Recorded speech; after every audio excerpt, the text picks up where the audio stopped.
vingtaine d'années, on a créé avec le président Walsey l'Institut de la Méditerranée, qu'on a été chargé par Bruxelles de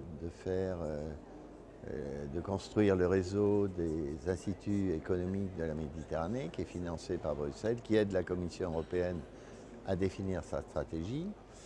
Et puis, il y a 8 ans, on a fait les rendez-vous économiques de la Méditerranée avec le Cercle des économistes, l'Institut de la Méditerranée, FEMIS, et le Cercle des économistes. Ce qui est une manifestation qui est devenue très importante, elle aura lieu demain. Et donc, la Méditerranée, c'est mon métier. L'organisation, elle est plurielle. Je m'occupe donc du forum, on fait un rapport annuel, on s'occupe des rendez-vous, on travaille avec l'école Euromed Management pour faire de nouveaux programmes et l'école de la deuxième chance que je préside. Donc ça a donné tout ce travail de fond sur le rapport annuel du FEMIS et toutes les recherches du FEMIS.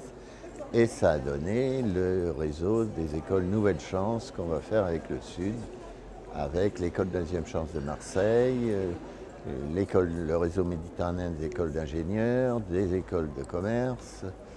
Et ce projet, ça va être un projet de l'Office de coopération économique parce que, en tant que président de l'école de la deuxième chance, moi je dois surtout m'occuper des quartiers nord de Marseille. Nancy. Alors cet événement de Nancy, ça rentre dans le programme jeunesse de l'OCEMO.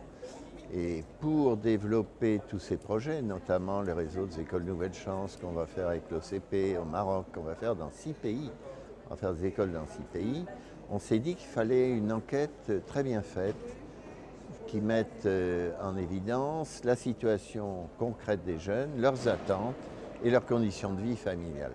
Autrement dit, c'est une enquête tout à fait originale qui a démarré à Marrakech, dans la région de Marrakech. Et il y avait autour de la table toutes les personnes qui participaient. Et donc on va au-delà des questions habituelles. Est-ce que vous avez un emploi? Quelle formation pour tel emploi? C'est certes des questions qu'on pose, mais à côté on leur demande quelles sont leurs attentes, quelles sont leurs conditions familiales, qu'est-ce qu'ils trouvent qui devrait bouger dans la société du point de vue de la liberté, du point de vue de la démocratie. Je n'ai pas besoin de vous expliquer qu'aujourd'hui, dans le monde arabe, on ne peut pas parler uniquement d'emploi, de formation. La jeunesse est au cœur du sujet, comme je disais ce matin. Les pays du monde arabe sont quand même c'est quand même les pays au monde où les taux de participation des jeunes à la population active sont les plus bas, et où le taux de chômage des diplômés sont les plus hauts. Donc il est tout à fait évident, avec les taux de croissance démographique, que c'est à la fois le principal capital de ces pays et le principal danger. Alors l'événement de demain, c'est les rendez-vous économiques de la Méditerranée. Ce qu'on a fait, c'est qu'on fait une session animé avec le cercle des économistes, animé par de très grands journalistes. On a les grands journalistes français et étrangers.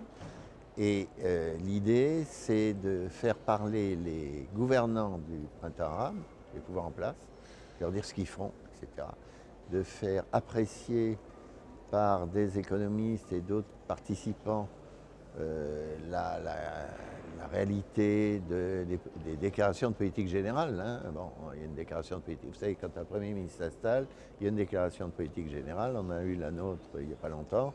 Et puis, nous, on essaye de discuter ce qu'il y a derrière cette déclaration de politique générale, la probabilité qu'elle a de se réaliser, parce qu'elles sont toujours évidemment optimistes. Et puis, le troisième élément, c'est en quoi la coopération internationale s'implique là-dedans. Et on a la BI, on a la Banque mondiale, on a l'Europe, le voisinage, donc toutes les grands, l'AFD, le ministère des Finances Bercy, demain, tous ces gens-là, on va leur poser la question, là encore ces sociétés civiles, on va leur demander comment ils envisagent de répondre au printemps arabe et quelles difficultés ils rencontrent.